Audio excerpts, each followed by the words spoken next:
Hi అండి, నమస్తే, welcome back to my channel. నేను మీ జ్యోతి ప్రసాద్.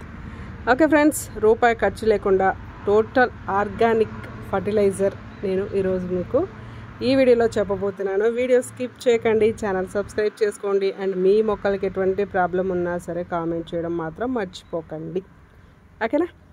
అండ్ నర్సరీలోకి అయితే కొత్త మొక్కలు వచ్చాయి, వీళ్ళు చూసుకొని విజిట్ చేయండి ఫ్రెండ్స్. మన నర్సరీలో ఫ్రూట్ ప్లాంట్స్, ఫ్లవర్ ప్లాంట్స్, మీరు తీసుకున్న మొక్కలు నాటుకోవడానికి కుండీలు కూడా దొరుకుతాయి ఫ్రెండ్స్, ఓకేనా.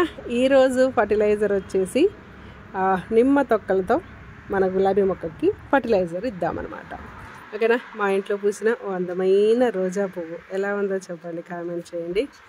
అండ్ నేను ఒక ప్లాంట్ అయితే ఇంటికాడ పెంచుకుంటున్నా, అదే ప్లాంట్ అన్నమాట ఇది. అది చక్కగా పువ్వు పూసింది.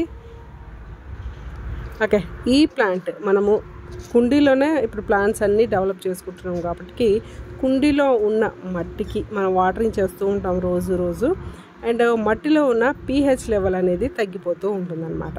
అండ్ పీహెచ్ లెవెల్ తగ్గిపోయినప్పుడు మనం ఎటువంటి ఫర్టిలైజర్ ఆ మొక్కకి ఇవ్వకపోతే ఫ్లవరింగ్ స్టాప్ అయిపోతుంది, ప్లాంట్ గ్రోతింగ్ అనేది ఆగిపోతుంది అనమాట. అందుకని పీహెచ్ లెవెల్ని పెంచి ఒక మంచి ఫర్టిలైజర్ అండ్ మనము వేస్ట్గా పడేస్తూ ఉంటాం, అంటే యూజ్ చేసుకున్న తర్వాత పీల్స్ పడేస్తూ ఉంటాం కదా, అలా పడేయకుండా మన మొక్కలకి ఈ విధంగా ఫర్టిలైజర్గా యూజ్ చేసుకోవచ్చు. అంటే చాలా మంచి ఫర్టిలైజర్ అనమాట.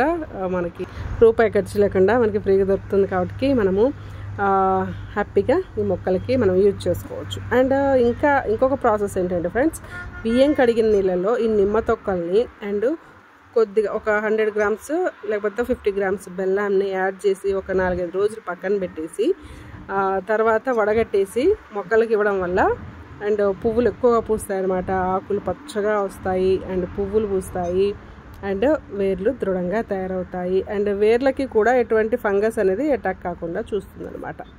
ఓకే, మరి ముఖ్యంగా ఈ నిమ్మ తొక్కల్లో మెగ్నీషియం ఎక్కువగా ఉంటుంది, ఫాస్ఫరస్ ఉంటుంది అండ్ పొటాషియం ఉంటుంది అనమాట. వీటి వల్ల కూడా మన మొక్కకు కూడా చాలా బెనిఫిట్ అనేది ఉంటుంది, ఓకేనా. చూసారు కదా, ఈ విధంగా సైడ్లో కొద్దిగా మట్టి తీసేసి పైనుంచి మనము ఈ 2 నిమ్మ తొక్కలు వేసేసి మనము మట్టి ఫిల్ చేసేస్తే కొద్ది రోజులకి అది కంపోస్ట్గా తయారై మన మొక్కకి అందుతుంది. Thank you for watching. Please subscribe చేసుకోండి ఫ్రెండ్స్, సబ్స్క్రైబ్ చేసుకొని సపోర్ట్ చేయండి అండ్ వీలైతే విజిట్ చేయండి. అండ్ ఇంకొక ఫర్టిలైజర్తో ఇంకో వీడియోలో కలుద్దాం. Thank you for watching. Take care. Please subscribe.